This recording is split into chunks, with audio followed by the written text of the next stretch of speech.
everybody, and welcome to this session. Thank you so much for joining us. My name is Roxani Rochas. I work for the United Nations Development Programme, specifically in the innovation team at the Regional Hub for the Arab States, which is based in Amman, Jordan. Do drop a note in the chat to let us know where you're connecting from. And just to let you know also, we do have interpretation into Arabic. So if you prefer to listen in Arabic, just click on the interpretation button at the bottom of your screen. I'm just going to quote our director, Hao Liang Su, who spoke at the UNESCO Futures Literacy Summit earlier this week. And he said that to ensure that our futures are thriving and equitable for all, we now must go beyond short-termism in our thinking and in our policy making. We must embed long-term thinking to consider the future implications of the challenges we are facing today. And we must transform from thinking in linearity to thinking in complexity and uncertainty. So we're organizing this session today in the framework of the UNDP Youth Futures Fellowship that we're currently running in the Arab States. This is an initiative that we launched this past October with a region-wide call for submissions, where we asked young people to send us creative works imagining the futures of climate action and civic engagement. We received over 400 amazing pieces, which we'll be doing some sense making around to inform our development programming. But we also selected 32 young people from 15 countries across the region to participate in a 7-week fellowship program that is supporting them to develop action plans for participatory futures engagements in their own communities. One of the tools we're introducing to the fellows is a game developed by our consultant, John Sweeney, for Nesta, the public innovation charity in the United Kingdom. And the game is called Our Futures. It's designed to help players imagine new ways of involving people in thinking about the future, and it's really hyper creative. So in a moment, John will introduce the game and you'll all have a chance to experience it with the help of our fellows, many of whom you'll see on screen. And since the focus of the fellowship is climate action and civic engagement, we'll be playing with challenges related to these two themes. The fellows have helped us select these challenges, and they're sort of particularly acute challenges in the Arab states and in their minds. Today also happens to be the 5th anniversary of the Paris Agreement on climate change. So the themes are also quite fitting for that reason. And finally, I wanted to let you know that we've been running a public webinar series on futures thinking in parallel to the main fellowship program. We've had 3 webinars so far. Maybe some of you have been able to join for those. They've been on signals, sci-fi and scenarios.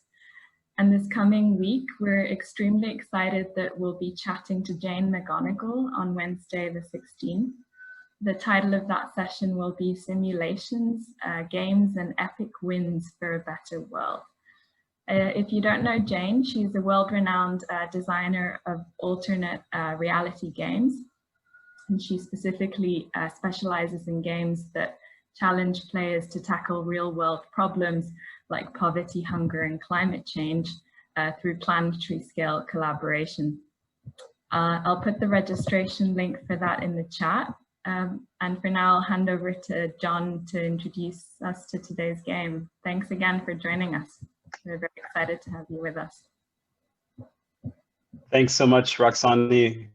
Thank you everyone for joining.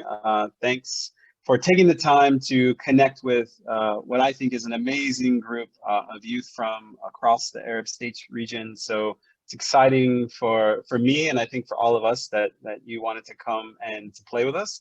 I'm glad to see some familiar faces and also glad to meet some new ones, and really excited for the next 90 minutes to be able to dive into these huge thematic issues, but to also, as Roxani mentioned, to try to get creative in the kinds of approaches that we might take to help people think about the future.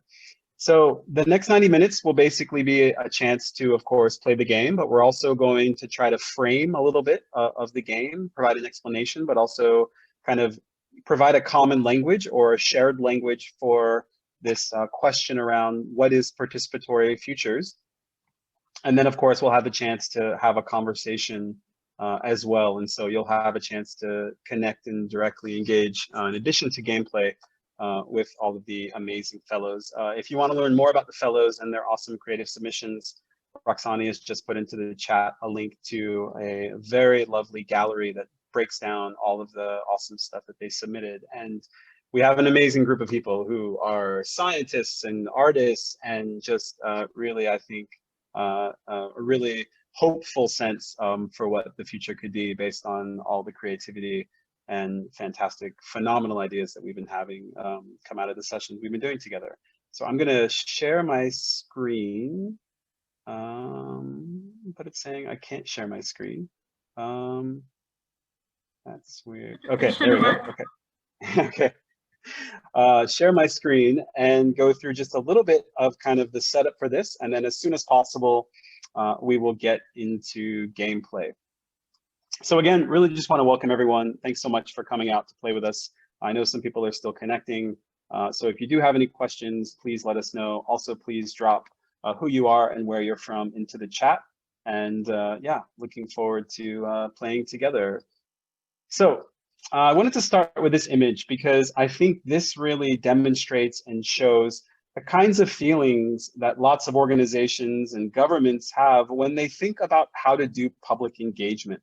Now, as we all know, public engagement is a necessary part of many projects and processes, but lots of organizations and governments and institutions don't know where to start. And maybe it's a little bit scary. Maybe it seems like it's a little bit chaotic. So part of participatory futures and how that term really came about was this question of what if we went beyond necessity?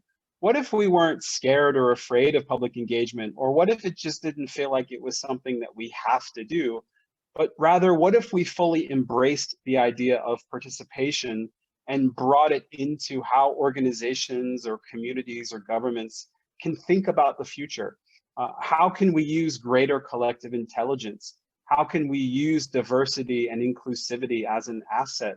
How can we get smarter by thinking together about the kinds of challenges that are going to define life in the 21st century? And so these kinds of questions were at the heart of a research project that I was really fortunate to be a part of, that Roxani had mentioned was funded by Nesta. And that was the opportunity to look all over the world at what were the cutting edge and really critical and creative practices of using participatory futures methods. And what was really interesting is we found that, organizations need to do this so they can break out of this idea of the eternal present. In other words, just reacting all the time and not being able to be anticipatory, not being able to shape the future because we're always kind of playing cleanup from the past in the present. And so participatory futures methods are, of course, a way to democratize futures thinking, to help more people think about the future more critically and creatively. But it's also a way to generate lots of insights. And that is really at the heart of futures and foresight. How can we generate ideas and insights so we can take action to shape the future that we want? Now, of course, we did what anyone else could do. We're really proud of the report that we had published, but we also know that, and I think if you're here, you probably feel this way, that if reports could have saved the world would probably be a different place. So how do we go beyond just this idea of producing a report? How do we go beyond this idea of just, sharing words with people? And so what we realized, the research team, was that we needed to walk the walk. And so what that meant for us was we needed to take those ideas and to put them into the form of a game and to be able to make those ideas playable. So we've just designed very quickly over the last hour, but also some conversations over the previous week, a custom version of the game focusing on the Arab States region and focusing on the specific challenges within the context of climate action and civic engagement. And so all of the challenges that you'll confront as part of the game came from the Futures Fellows. And I think it's a great representation of the kinds of critical thinking and the kinds of creative solutions that we'll see come out of gameplay. And so let me start by saying that the game really begins with this question of what are the critical challenges that we have to confront? What are the defining challenges of the 21st century? And again, we have populated a list of challenges, and when you get to your specific table, you'll see a challenge, and then you'll have a chance to have a discussion, and maybe you want to trade it out with another challenge, but we wanted to give you a starting point for that. Another aspect of the game, and of course a central aspect of futures thinking, is how is technology going to be something that shapes the future? Of course, we see a lot of the negative effects of technology, and it raises a variety of ethical questions. So how can we reappropriate technology for good? How can we utilize technology to connect people and bring people together to think critically and creatively about the future? And then at the heart of the game is this question, which is how can we use participatory futures approaches to change and break out of the kind of, well, let's do a survey, or, oh, let's do a workshop, or, oh, let's do kind of, how we normally do things. How can we stretch our imagination, not just in sort of, what we're thinking, but how we're thinking and sort of how we can get people to participate? And so when the team that I was on was doing this research, we found that kind of naturally there were 5 areas where ideas were really clustering together. And so we call these the 5 approaches to participatory futures. I'm going to run through these quickly. I'm going to then give you an example from a previous gaming session. And then as soon as we can, we're going to get into gameplay. So the first approach is one that's near and dear to my heart. That's been part of my practice over the last 10 years being a futurist. And this is using play. So how can we leverage serious games? How can we bring amusement or fun, which we know is a powerful tool for learning, into participatory futures methods? And so there are lots of examples. This is one particular project that I'd worked on with the European Commission, where they brought as part of their policy lab a gaming platform or a gaming approach to doing scenarios with stakeholders. And games, of course, are great because they activate the part of ourselves that is all about competition. But games are also fantastic because they require collaboration as well sometimes. So this idea of using games as a medium or as the media for exploring the future is something that we're seeing grow and increase. And another approach is the idea of immerse. We talk about futures thinking, and that can be very intellectual, but what if you put people into the future as a physical space? So creating immersive environments, whether physical, in person, maybe using theater or using different objects, or maybe even a virtual environment like augmented reality or virtual reality, to let people not just think about the future, but maybe touch the future, taste the future, to have a multi-sensory experience. And so there are lots of fantastic examples. One of my favorites that's shown here is Biologic, which is a fake biotech company from the future. And there were business cards, and there was a telephone machine you could leave a voice message, and there were even protesters because people were worried about the ethics of this technology. And so this is a great project that was featured in the Journal of Future Studies, and it came out of the Ontario College of Art and Design and created a really immersive environment that is sort of a live action role play, but also brings some theater into this as well. And we're seeing this already with even museums of the future, where you can go immerse yourself fully into thinking about different futures by different exhibitions. And of course, we know at the heart of a lot of futures work is the idea of sense making and also the idea of collective intelligence. And we have really powerful and amazing technologies now that can bring people together all over the world. And of course, we're doing this now to scan for signals, to sense, to explore different futures, to even forecast the future. And so one example of this is the Seeds of the Good Anthropocenes project. What do we see as being the emerging issues, the signals that show us the positive future that's emerging? We hear so much about the Anthropocene and of course worry about climate change, but where do we see as being the positive aspects of that future and where are they coming from? So this was a fantastic project that focused on mapping those seeds, and they actually created a physical map of this. And it's one of the case studies that we featured in the actual Nesta report. Another example I mentioned just briefly, but I'll talk more about this, the idea of objects, is the notion of create. So how can you use physical objects, we call them artifacts from the future, to really give people a hands-on sense of what the future can and might be? And this means maybe you've created them for people, or you create them actually with people. And so the image that you're seeing is from a project that I had a chance to work on, the Future Energy Lab, which was the UAE's next national energy strategy. Some colleagues at a company called Superflux created air from the future. So rather than just telling policymakers what the air quality is going to be if they have so many cars in their city in different futures, what if you let the policymakers breathe the air from that future? And of course, some of that air looks not so breathable. So it's really allowing and forcing people to, again, feel the future by interacting and engaging with different kinds of objects. Finally, the last approach is deliberate. And this is all about decision making. Of course, one of the critical aspects of futures thinking is that it helps generate insights, and those insights can help us make better decisions today. And so one example that I think is really great that shows how this can be done is the Constitution of Mexico City. And this was a project facilitated by Laboratorio para la Ciudad. And what they did was they engaged thousands of people. They went door to door, they did surveys, they had workshops, and they were trying to get as many insights as possible. And they created a system whereby if a certain number of people had said something was important or voted for something, it actually made it into the Constitution. And so they actually created a framework that tied the process and the approach into actually deciding what was going to be the future of the Constitution for the city. And this can be done during lots of different ways, including using the arts as well.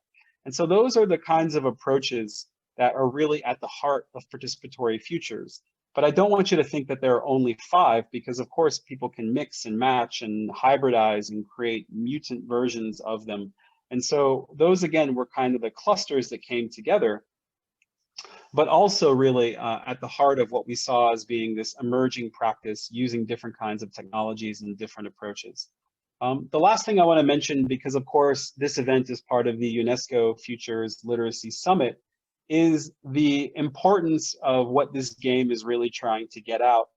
And that is, how do we use our imagination to introduce the non-existent future into the present? This game itself is about making people more futures literate. And so the processes that you will design are meant to draw out people's imagination. Now, we know this is difficult because actually when we are asked about the future, our brains, actually the parts of our brains that light up are the parts associated with memory. So we have to use different processes to actually draw out different ways of thinking about the future. And I think this game is one of them.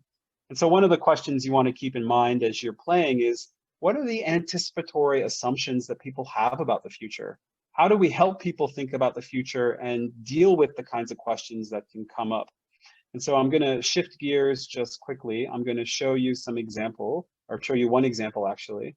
And then I'm going to show you the Miro board where we'll start to play in just a second. So one example that we just had recently, we just ran a session of this game a few days ago, was a group that was looking at the EU, just like you're going to be doing. They're in the year 2020 and asking people to think about the year 2030. Now, this group had the particular approach of deliberate. They had the issue or the challenge of polarization. They had the mind-machine interface, which allows people to connect directly and communicate through their thoughts alone. So we have this kind of radical technology available. And we asked them also to engage in this question of their assumptions about the future. And they created a really interesting project. You can see some of the visuals here, and you also will have an idea board where you can upload images too. And this is what they came up with. So if you're a child under the age of 18 in the EU, you use this machine to send your thoughts about the future. What are the images of the future? What are the ideas about the future that you have that you think are good for society? And you send them into this EU voting system. Now, when you turn 18, you lose access to this machine, you lose this skill. But when you're over 18, you can then vote within the system. But here's the catch. You have to vote based on the suggestions from the children. So the idea is this is a really powerful technology that allows, again, children to have a decision-making aspect. Now, where does polarization come in? Well, there's an EU commission in the future that's been created to protect children, to keep them innocent, and to, again, keep people, to try to stop people from corrupting their minds and from polarizing the population. So this group had all kinds of fantastical images. This is a possible image of what the technology could look like, and all of the amazing, fantastic images that maybe children come up with. Maybe this is what they want their streets to look like. Maybe they want to start to hybridize different things. So we have multicolored giraffes. The idea is how to introduce different kinds of voices into political processes to stop polarization, but also to allow new conversations to emerge. So just want to run a little bit of housekeeping. If you're an Arabic speaker and you would like to join one of the Arabic language game tables, please do that. Please let us know. Otherwise, we've got tables preset. We are going to randomly distribute amongst the groups, and you're going to have about 30 minutes to design a participatory futures process together. If you have any questions before we go to the breakout groups, please let us know. But the breakout group that you go to will also link directly to the Miro board. So I'll just share my screen again very quickly and show you the Miro board where we'll be playing. So you will all be dropped into, and I think some of you have already accessed this Miro board, and we'll share the link again. And then you'll see the game boards here where you will be playing. Okay, so maybe we'll pause there. Does anyone have any questions? Everybody ready to play? Yeah? Awesome. Okay, so we're going to open breakout rooms now. We're going to send you into some participatory futures. Enjoy your journey. I'll be stopping by the tables as well, and we'll see you on the other side. So see you in just a bit. That's for sure. Hi, welcome back.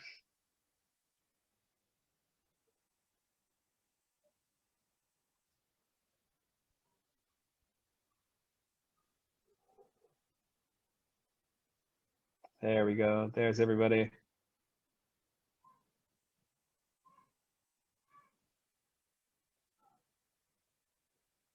Okay, I think everyone is back almost. Welcome back, everyone. I'm super excited to see what you came up with.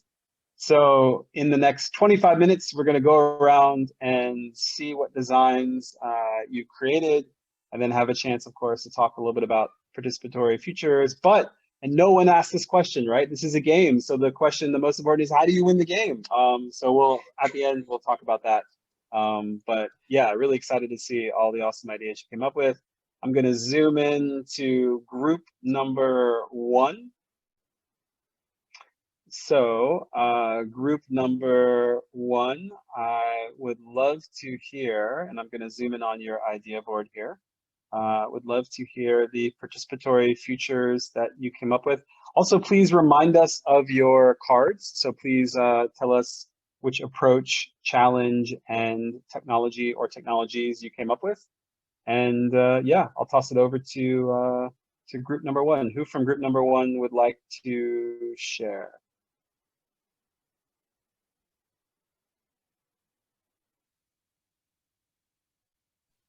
I think Dua should share what we were talking about. She's very good at articulating what we were talking about. Thanks for putting me on the spot, Carlos. Okay, so we decided to have a wearable device that can increase political awareness. We had a few ideas. You know, it could be run by the United Nations in order to ensure that there's no specific political agendas being pushed by governments. But also we wanted it to be something that maybe could inform decisions.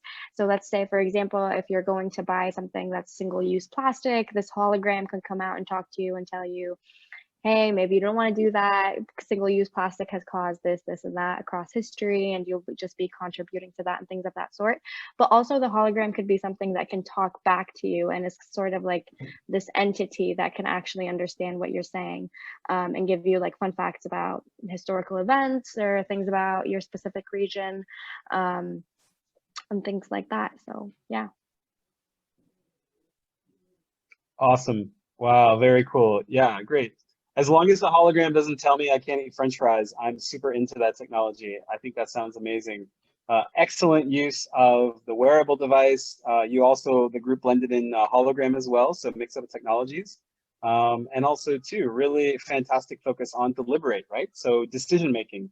And what was great about, I think what you came up with is that, you know, we talked about organizational or governmental decision making, but you really brought it back down to the individual level as well. So I thought that was a really great application. So excellent, group number one. Okay.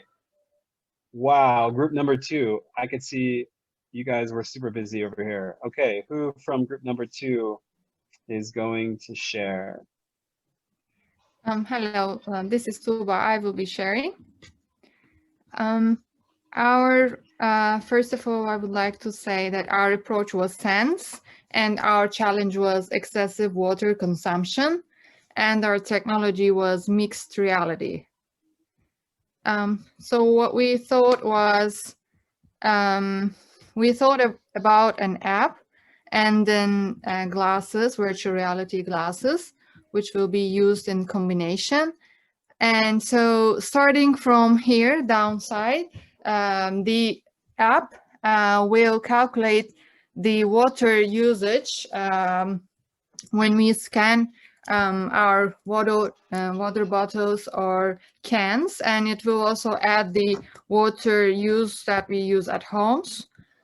And so when it goes to a certain, it reaches a certain amount, it will give a signal to a virtual reality glass, and which will make people feel if in dry countries, how the people feel in dry countries. And also the people will be obliged to carry the water, like they have to spend time on the virtual reality platform and carry water like for an hour or something like that. It is being currently the situation in Africa and in some countries. So we thought that this would make them feel how, and there will be of course images of the dry land and ground in front of them, and also they will see the ocean, how the coral reefs are dying. So they will feel like they're also under the ocean. So they will be spending time in different parts of the world and be merged to these, exposed to these changes. And in addition to that, we also thought maybe it can be something like not just these people, also the app will give if the other people in their region, like the country or the whole world, uses the same amount. So there will be different kind of scenarios changing on the consumption amount of consumption that we do. There will be different scenarios. So have I forgotten anything? My colleagues can add. Brilliant. Anyone else from group two want to share? That was amazingly thorough and a fantastic overlay. I think Tuba said everything we wanted to say. Okay. Yeah, wow, great. Super interesting. I love the blending together of the individual and the broader global context, right? Bringing this experience, of course, like, and thinking about immersing people in different environments, but then also like their, what is happening in their own environment. And then of course, like the fantastic element here is like bringing what we can't see or what we choose not to see or what's difficult to see in relation to this critical issue. So yeah, awesome, really fantastic. All right, let's slide over to group number 3. Group number 3. Did you stick with the very difficult cards that you had? I know this group had a very interesting selection of cards. Who from group number 3 would like to share? We actually changed the technology, added a blend of two. Okay. Okay, so challenge was loss of identity. And we thought of it in terms of something internal. For example, you're just not being yourself because of external factors, peer pressure, social pressure, environmental pressure, and all the external factors. And the technology we have used is a blend of holograms and I think mixed reality. And what we are thinking of it as, for example, the game actually doesn't matter. It can be any game which involves decision making, but what matters is whom you are playing it with. And the game itself here is, so we want these technologies to create virtual projections of ourselves after 5 years, 10 years, 15 years, and 20 years. And you are playing with the other 4 players who are basically you in different time zones. So yeah, you can see like if you don't take any radical change, this is going to be you. And playing games can be frustrating, but playing frustrating games with yourself, I think, can be enlightening. So anybody from the group can add if I missed something. Anyone else from group number 3 want to add? Yes, I think I can add that we decided to make it like a museum where you can go because we all go through identity crisis throughout the years. But what if our crises are not only based on the decisions that we make, but also about the different groups that we can join? So it's mainly like each 5 years you will be choosing to follow a different group and see what this group will take you after 5 years. So for example, if you finish the very first 5 years, then you will choose another group, and then this will shift you to another story of who you are, and it will keep on going throughout each 5 years. The game is choosing a group for 5 years and see where this will take you, and then for another 5 years you will see where you are, and until 20 years from now. We were actually saying how excited we were to start playing the game. Yeah, this sounds amazing, right? Like I'm super blown away by the idea of like future selves in scenarios in relation to all these different possibilities. And I mean, I could see like this, like with this, you would need like artificial intelligence and digital twins and like hologram, right? You could make it this really dynamic, immersive, play-based. But I also love the idea of you play a simple board game with different versions of yourselves and past, present, and future. So this is like, wow, this is super exciting, and this would be a great tool for mental health, right? Awareness or mental health issues, or like getting people to, of course, deal with the challenges around identity, or even like, right, the difficulties of this year where we're on lockdown and maybe we have big life questions. So yeah, wow, awesome, really fantastic, great stuff from group number 3.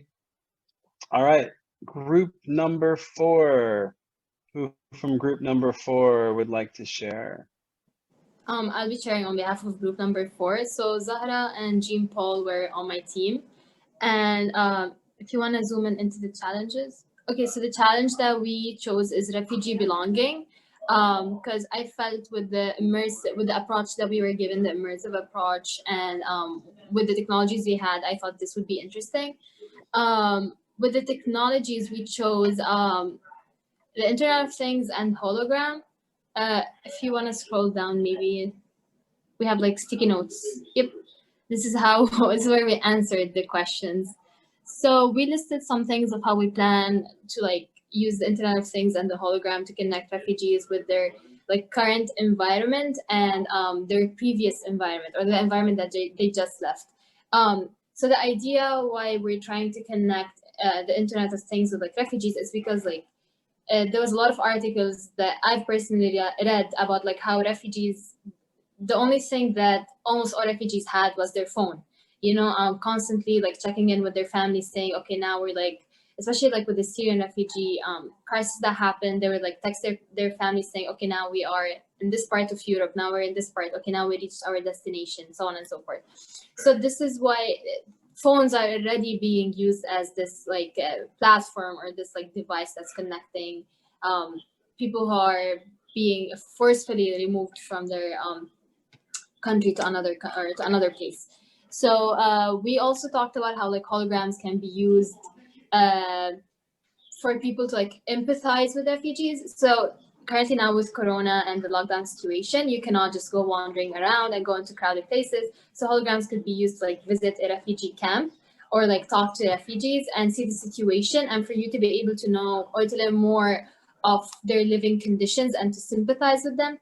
And we also talked about like holograms and the Internet of Things being used for refugees' education. How like a lot of people who have been displaced, they're financially at a disadvantage, and how they would prefer to work rather than like go to school or go to college. So this would like help in, this would help in like them having both, or like being able to like work, get their means of living, and then study and develop like their skills or whatever. And also the hologram would be used to like connect parents with like their other family members who had to move to another country. For instance, there's always like this lack of like physical connection when someone is in another country. Even if you video call, even if you like just call, there's still like this sort of lack of like I'd say like reality connection. So the holograms would help with that, with families connecting with each other. And also we talked about how like the Internet of Things could like help refugees catch up with what's happening in the country that they just moved into, probably with the culture, probably with the language, probably if we have like very developed technologies, refugees would be able to learn the language super fast and integrate faster in the society they just moved into. Probably if we, what else? Yeah. And also we said people are gonna sympathize more with refugees just because of the climate change and wars. Now the pictures. We have some pictures attached on the ideas board. Yep. So some of the pictures that we have attached over here, some of them showed like people who seem to be, they have just been displaced from their homes, and they're, you know, like using their phones, and yeah, just like pictures about education. These pictures are very like kind of general, but we try to include like tech, education, and pictures of people who have been displaced. Yeah. And I will add that it will be interesting to receive refugees at your home, because in the form of holograms. So you can talk to them, to ask questions, they can tell their stories. And then, for example, in the neighborhood, you can go and the Internet of Things will tell you that there is a family of refugee over there.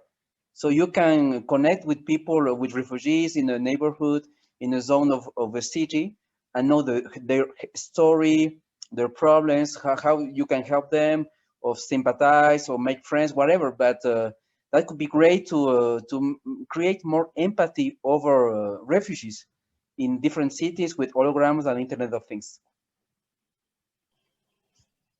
Yeah, that's brilliant. That's brilliant.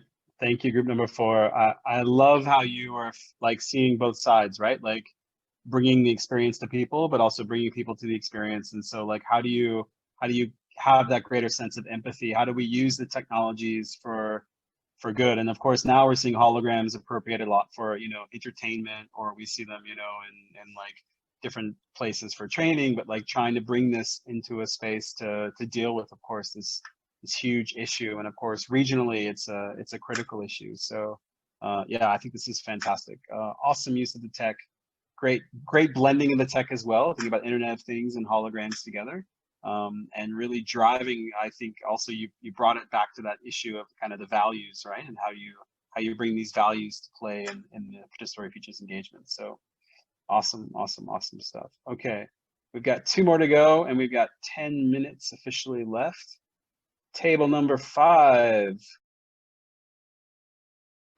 Wow.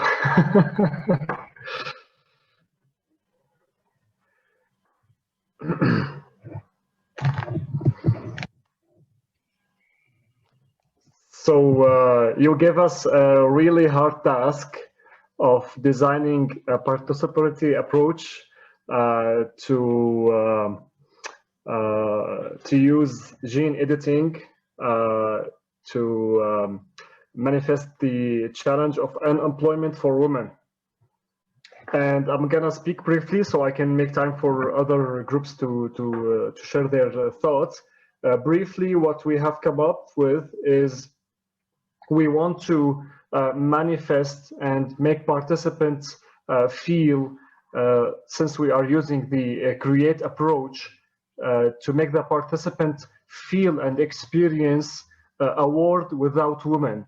And the fundamental difference in the world that a woman plays is to have children, of course, along with all the important roles she makes in the workforce. So we didn't limit the work participation in the workforce to her work contribution in offices and companies and organization and on the ground, but we synthesizes the approach by having women having children and raising it, which by far is the most difficult job there is.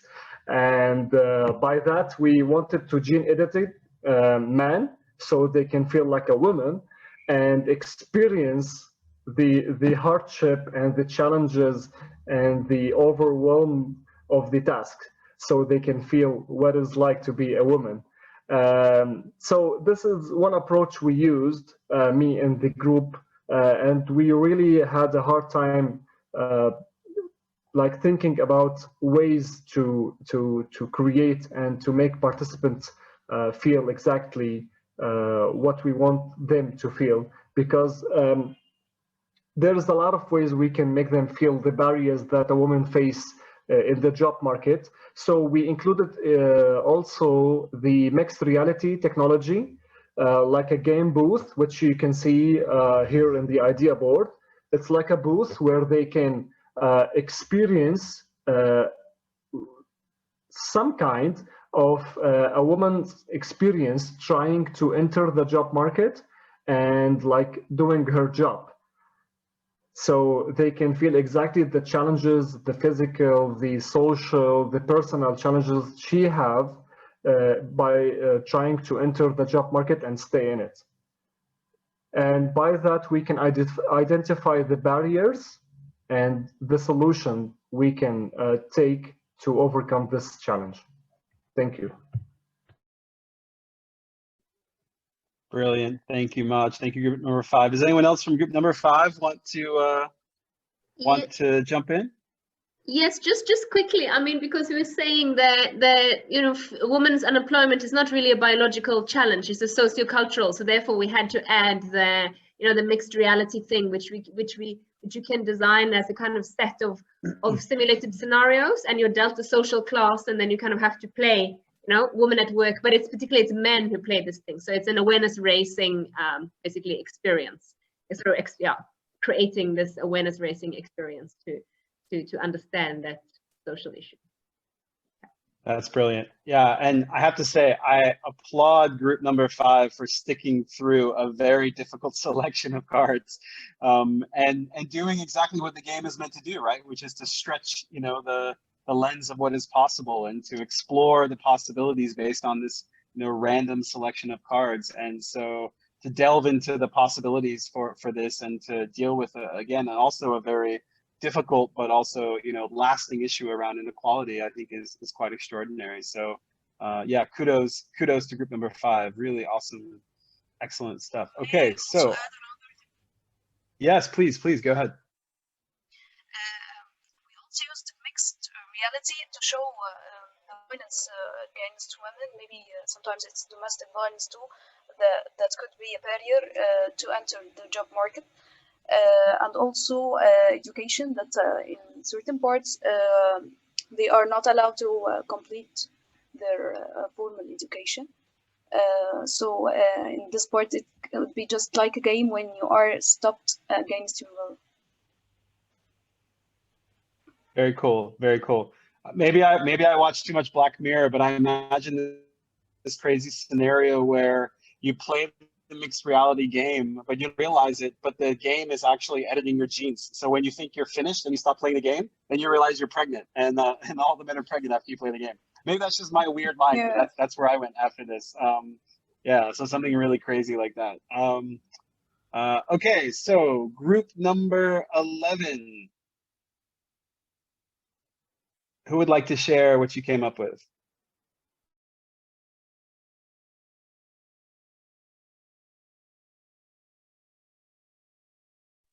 Fadi, we had a big group. Who from this group wants to jump in and share? So they will speak in Arabic and Huda will translate to English. Okay, who was on the group? It was Maryam, Ahmed. Let me see the names. Guys, if anybody of you wants to speak, so yeah, please come forward and start speaking. Okay, I can start. Maryam, please, yeah. You want to do it in Yes. Arabic or in English? Because the written text is in Arabic, would you like to speak in Arabic and Huda will translate? Up to you, whatever suits you. And just to let everyone know, we do have translation into English as well. If you click that on Zoom, you can hear the English translation. You will speak in Arabic? Yeah, you can speak in Arabic and Huda will translate. Okay. احنا فكرنا ان المشكله كانت بتاعتنا في ان مشكله الانتماء للاجئين عام 2030 والتكنولوجيا اللي كانت في ايدينا هي الذكاء الاصطناعي. ازاي ممكن نستخدم الذكاء الاصطناعي في حل مشكله الانتماء للاجئين وهي مشكله كبيره نظرا لانهم ممكن يعيشوا فترات طويله في احد البلاد وبالرغم من كده يشعروا بعدم انتمائهم لهذه البلاد او اي بلاد اخرى. ففكرنا علشان نحل هذه المشكله ان احنا نعمل حاجه زي نظاره او لينس يتحط جوه العين او ممكن تكون حتى لاصقه كده تتحط. اللاصقه دي او اللينس او النظاره هي مبرمجه انها تقوم بعرض ستوري او قصه عن حياه لاجئ بكل المشكلات اللي بتواجهه زي التمييز، عدم الاندماج جوه المجتمع، عدم التمكين الاقتصادي اللي بيواجهه، اي مشكله بتواجهه سواء كانت فتاه او شاب، طفل او عائله او غير ذلك. وهذه النظاره تقوم ايضا بان هي بتحفظ وبتبث المشاعر اللي بيشعر بيها الشخص اللي قام بمحاكاة حياة اللاجئ. هنا بعد ما بتقوم بمحاكاة الشعور وحفظ حياته، يعني حفظ المشاعر اللي قام بيها، النظارة دي أو اللينس اللي بتحط جوه العين هو أيضا مسؤول على إنه يوصل أو يعمل شبكة عالمية توصل اللاجئين ببعض وكمان توصل الأشخاص اللي قاموا بتجربة المحاكاة. فيشعر اللاجئ إنه مش لوحده اللي حاسس الشعور ده، وكمان يشعر اللاجئ إن في أشخاص تانيين ممكن يقدموا له الدعم سواء كان دعم نفسي أو دعم مالي أو دعم اقتصادي أو اجتماعي أو غير ذلك.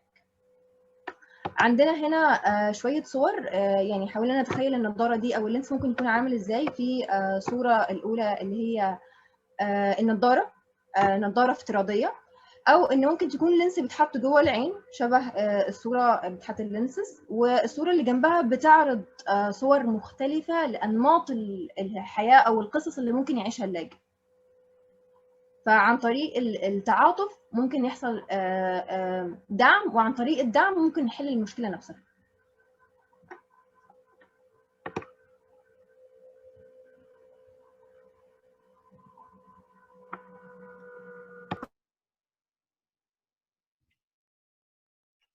Wow, brilliant. Okay, fantastic stuff. Thank you so much. Anyone else from group 11 would like to share? I know there was a number of people in on that group.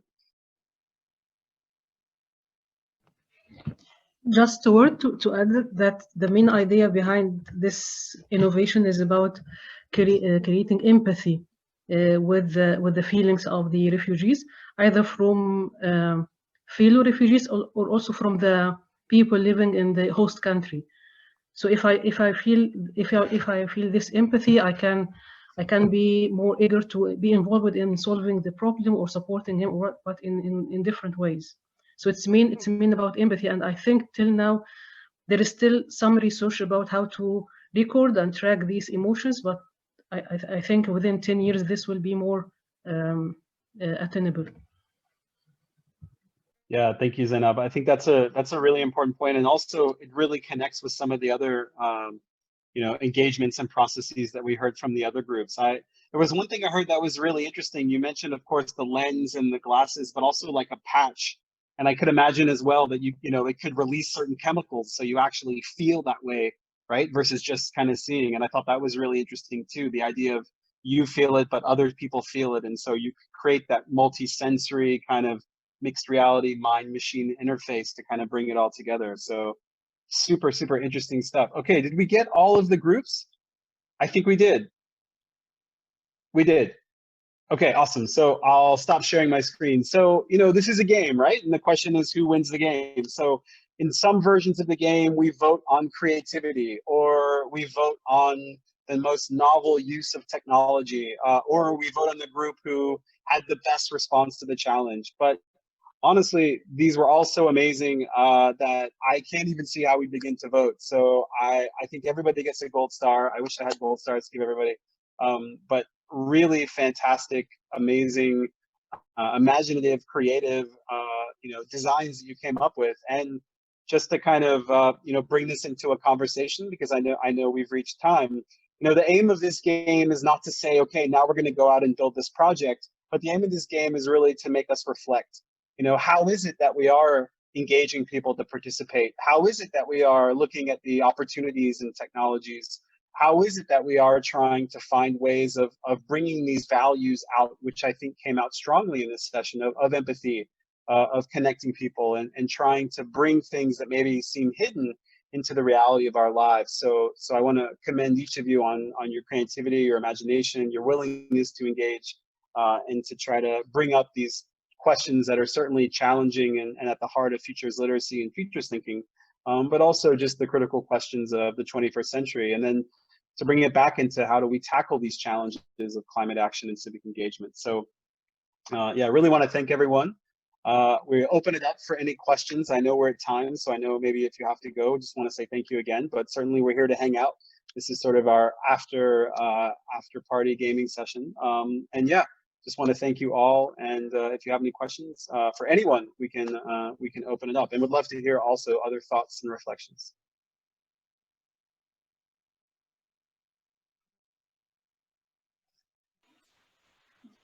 While we're doing the game, I thought that we had many options while going through it, that we can make it like a puzzle. We can shift and we can mix technologies and scenarios. We even named it multiple futures.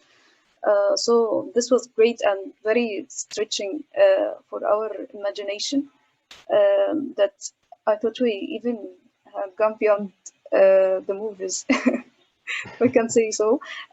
Also relating this to empathy and the real world is really empowering. I can't even stop imagining right now.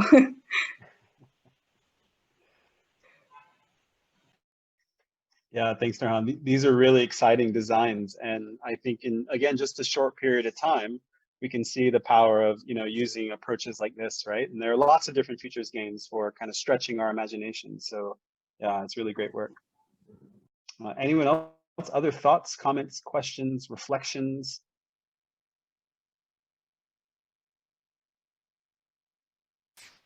Yeah, hi. Yeah, just a quick one. It's the second time I play this. I joined one of your Global Swarm sessions one weekend, and I really struggled that time to get sort of around the thing that you are, you're designing the experience. You're kind of, designing another game in a sense. But this time, when I think I managed to get my head around it, or like had sort of understood it, it was really really good, and can think of of uses for this. Definitely. So thanks a lot, guys. Yeah, thanks so much for playing. I mean, we've been running the group that I've been part of for the past 9 months or so. And just to let everyone know, the game is open source Creative Commons. So anyone can play, hack, mutate, customize the game. Of course, we customize the challenges. Carlos put a question into the chat. So we are going to try to take some of these ideas and write it up a little bit, talk about this experience. We have, of course, some other messages we're going to put out about the fellowship, but we also have the recording as well, and we're happy to share that with everyone too. So you have a record of that as well.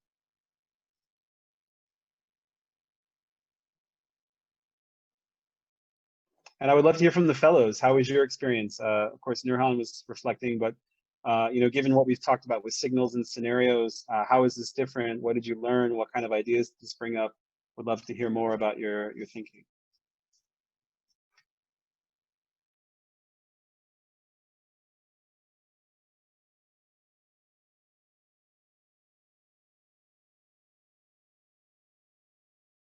Mariam has her hand up, John, or had.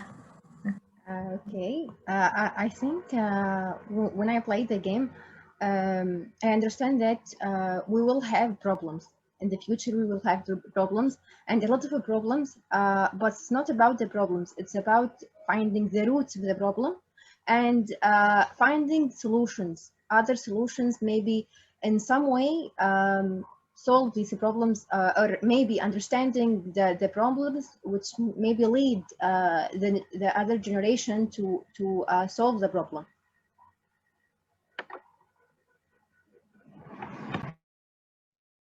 Yeah, so I think you raise a good point, Mary. I mean, one of the ways that this game is quite different is it's not a game, like I said, necessarily about the future, but about kind of how do we think about those challenges, opportunities, reappropriating tech, and then you could imagine it's about trying to design, right, the future in some ways. So you could actually use this a little bit to build out parts of a scenario, but then to go into how to help people think about how to change it, right, through a particular approach or kind of blending in some of these questions. So what we're going to do as part of the fellowship over the next few weeks is actually spend more time doing a deep dive into cases around participatory futures examples, and then we're actually have a bit of a template we're going to use to really design more depth and detail into if you wanted to design an engagement on a particular challenge, what would that look like? And so that's going to be our big task for the next few weeks that we have together and beyond.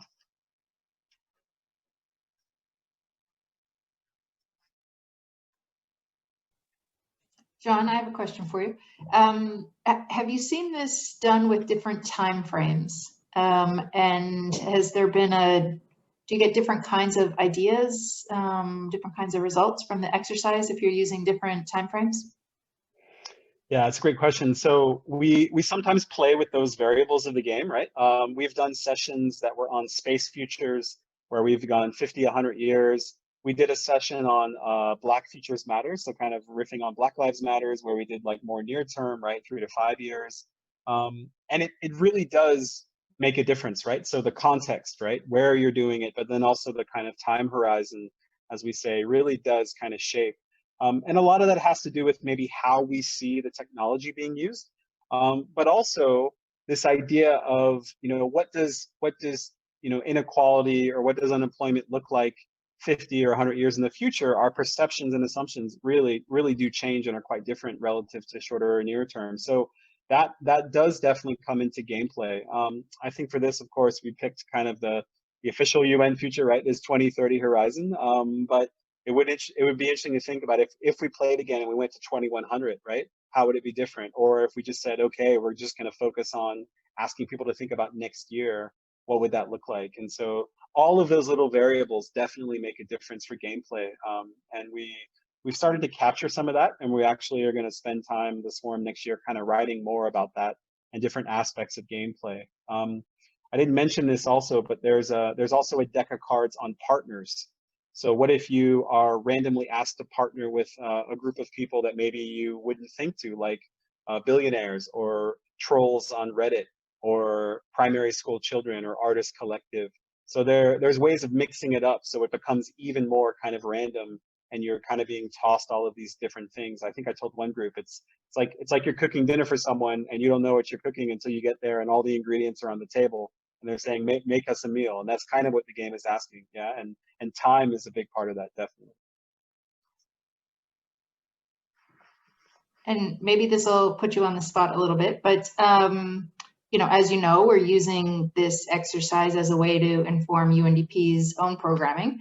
So kind of taking these ideas and kind of this creativity back into our own programming. And I'm just wondering if you've seen, when you've done this exercise before, if there have been specific things that have influenced either policies or programs in other contexts.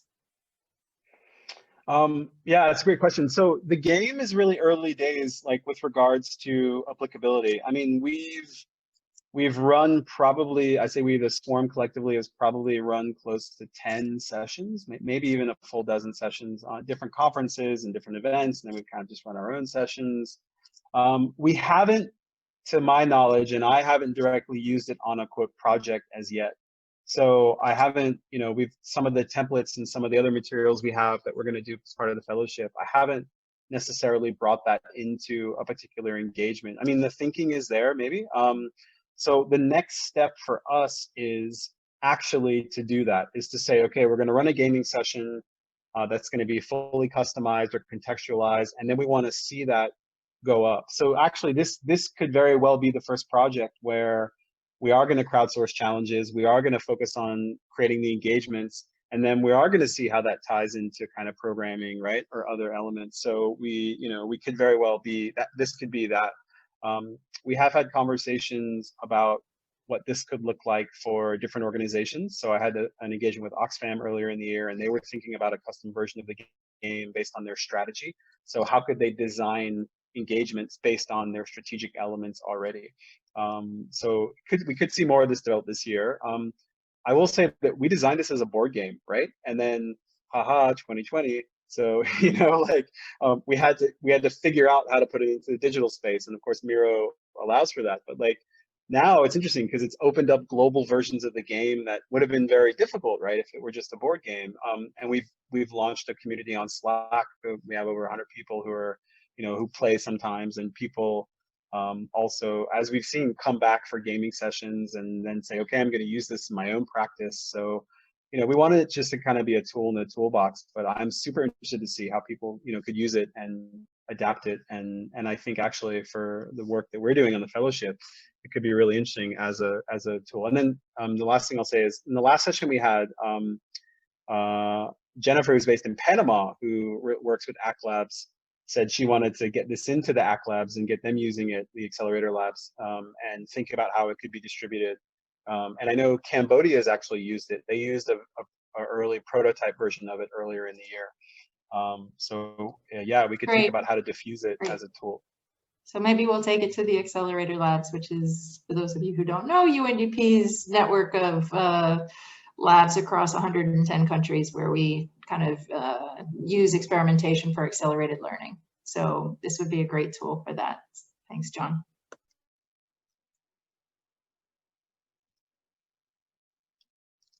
Anyone else? Other thoughts, questions, comments, reflections? The biggest challenge we have with the fellowship is the after party keeps going and going. It never really ends, which is totally great because we always have good conversations. But yeah. Hi, Claudia.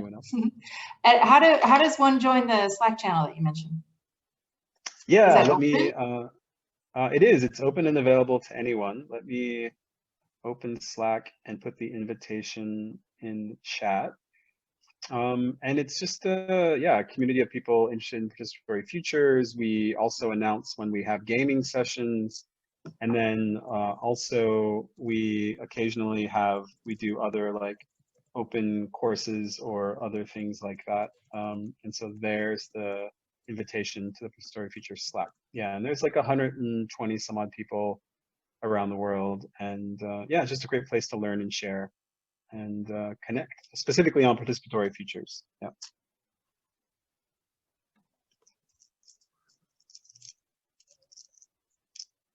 I'm done with my questions. Thank you. Anyone else? Other thoughts and questions? I don't want to put him on the spot, but I know Carlos really well. We used to work together at Red Cross Red Crescent, and he's a futures aficionado. Carlos, this is the first time you've seen this. That's yeah. Hi everyone. Yeah, thanks, John. This has been really exciting. Yeah, that's a perfect term to define what I like about futures. I'm like a futures aficionado, but I also like a lot of games, and I was looking forward to seeing John's next iteration of the game. He's always crafting something, so I was very interested in seeing how the participatory element of this. I really enjoyed it.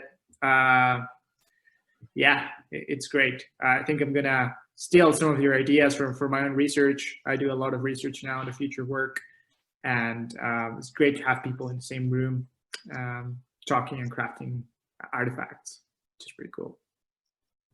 Awesome, thanks, Carlos. Yeah, well, look, steal away, and that the game is open source and Creative Commons, right? I'm someone who's made a career out of standing on the shoulders of giants, so like by all means, please, like, yeah, the game is totally open source, and Carlos is doing a really cool PhD at Newcastle University in their open lab, a human-computer interaction lab, one of the top in the world. So I'm really excited to see what you cook up, Carlos, because it sounds like you're doing cool stuff. And thanks for joining. Thanks, John. Yeah, it was really cool to connect with everyone here. I'm looking forward to seeing more about the fellowship because I think that they're doing also amazing stuff. And thanks, Roxani, for putting all this together too. You know, like that's pretty cool. Thanks for joining, Carlos. It's definitely a team effort, so not just me organizing this. Yeah, if I can, sorry, because I had said in the chat that I'd like to know more, but maybe if you want to take, even if you just take a few minutes and kind of outline the, I mean, I'm sure we can find stuff on Google, but I haven't done that yet, but just a little bit about the fellowship and kind of how it works. I'm just interested from there's some work we're putting together, so I was just interested in this from that sort of design perspective as well. Roxani, what do you think if we have one of the fellows describe it?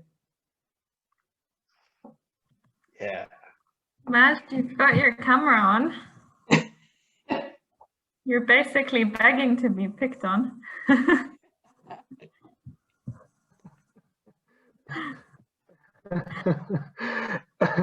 Hi, Seth.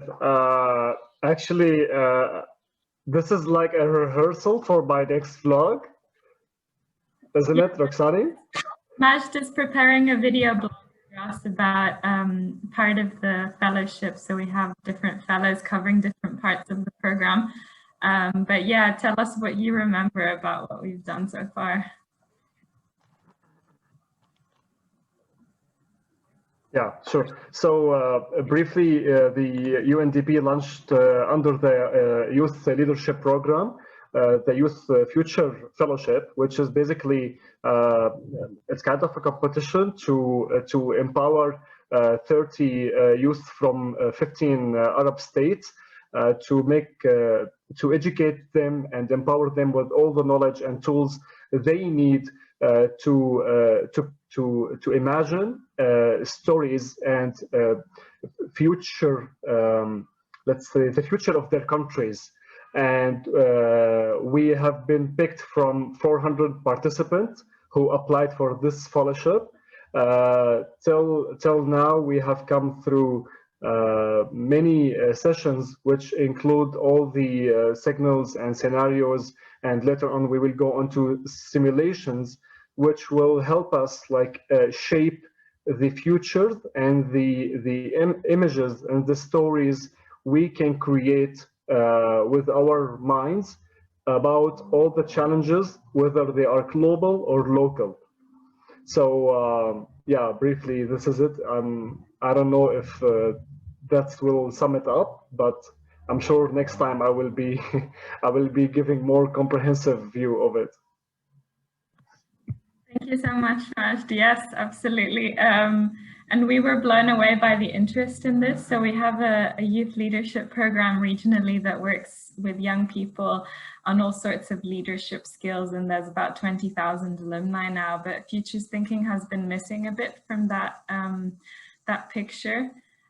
So it's something new that we're trying, and we, having received so much interest from the region, we've also been looking at ways to open this up to more than this group of 32. So having as many public sessions as possible, and really using this as a bit of a pilot run to see what more we can do in the region. Because it's not a muscle that is maybe cultivated in young people in this region, but not in any region, I would say, probably. So yeah, anything to add, Jennifer and John? Yeah, just to reiterate that, well, first of all, thanks, Maj, and thanks for exciting.